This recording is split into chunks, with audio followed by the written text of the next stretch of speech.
Hello foodies, welcome to Rishika recipes. Today I'm going to show you some unusual recipe with watermelon seeds. After watching my video, you will never throw watermelon seeds. Here I'm taking 400 grams of watermelon seeds. These seeds I've washed and dry in the sun for 2 days.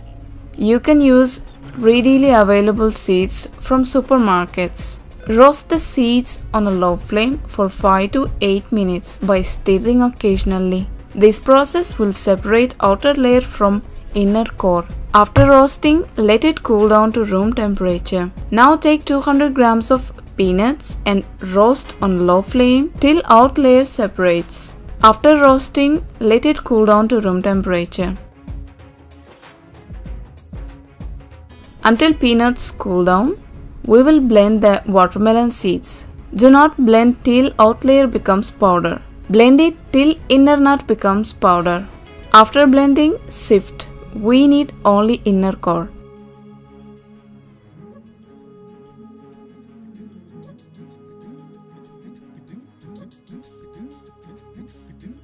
Look, outer shell remains on the top.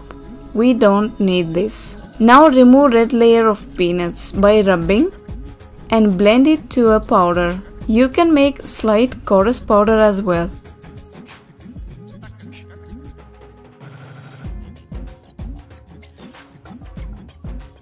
Now take both powders in a bowl.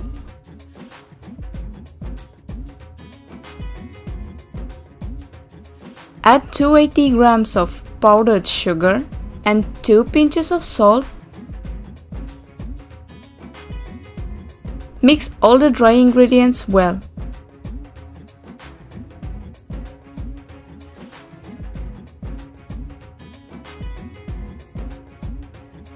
When all the ingredients mixed well, add 100 grams of desi ghee. For desi ghee recipe, please check the link in description below.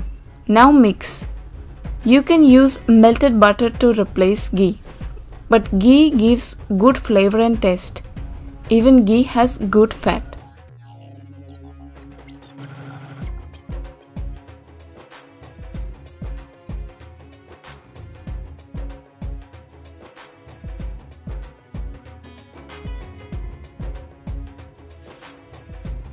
Now take small portion in hands and make a laddu by pressing harder. You can customize the size as per your wish. Repeat the same process for the rest. This laddu is very tasty and rich in protein. You can't stop eating one. Decorate with any dry fruit that you like. Here I'm using cashew and almonds. From now, don't waste watermelon seeds. Make some tasty and healthy sweet. If you like this video, give thumbs up. Your subscription is a big support to me and to my channel.